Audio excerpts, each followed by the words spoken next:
Hi, I'm Gavin from Betcraft and welcome to my video blog. I'm a full-time professional sports gambler who provides free betting advice and free betting tips at my blog, which can be found at www.betcraft.co. If you have any questions about today's video or about betting in general, sports betting in general, then please send me an email at gavin@betcraft.co or leave a comment below and I will get back to you in a future video.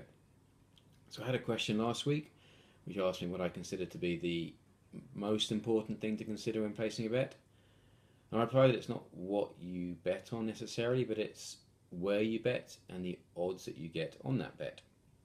This may seem obvious, but to many it's not. Many people bet on impulse and emotion, on what they are convinced is going to happen. They're convinced the team is going to win, they're convinced the player is going to win.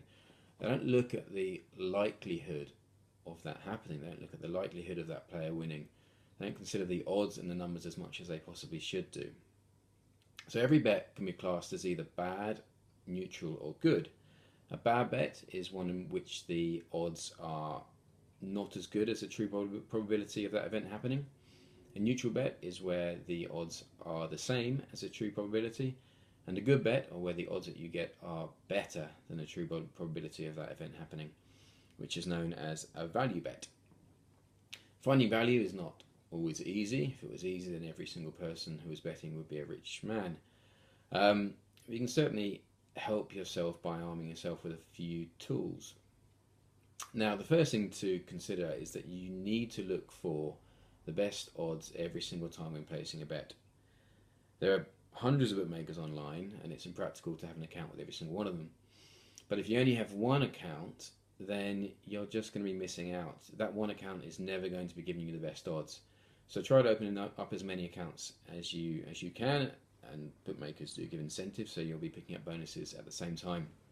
In particular, look at the betting exchanges, Matchbook and Betfair, where odds are generally a lot higher than at than on the high street. And if you're interested in betting on football, then Asian bookmakers such as SBO Bets have great odds. Second thing to consider would be the odds comparison sites such as OddsChecker or BetBrain. If you've decided on a bet at a particular bookmaker, then take a look at these sites, compare the odds at other places, and you'll see right there and then whether the bet that you've chosen is a good one or not. If it's not, if the odds are higher elsewhere, then maybe it's time to reconsider. Now, tracking where the money goes for a particular market is one indication as to where the result may be heading.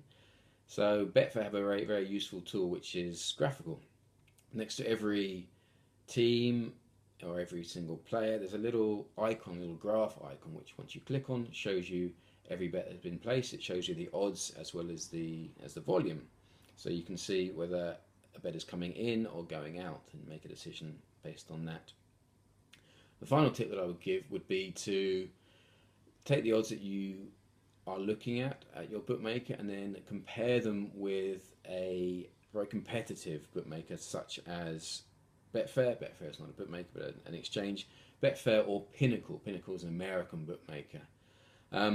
If the odds that you have are higher than those at Betfair or Pinnacle, then chances are you're probably onto a good thing. If not, then maybe use those odds at Pinnacle or use those odds at Betfair to place that bet. Anyway, I hope you've enjoyed today's video. Once again, if you have any questions, then please send me an email at gavin@betcraft.co. Thank you for listening.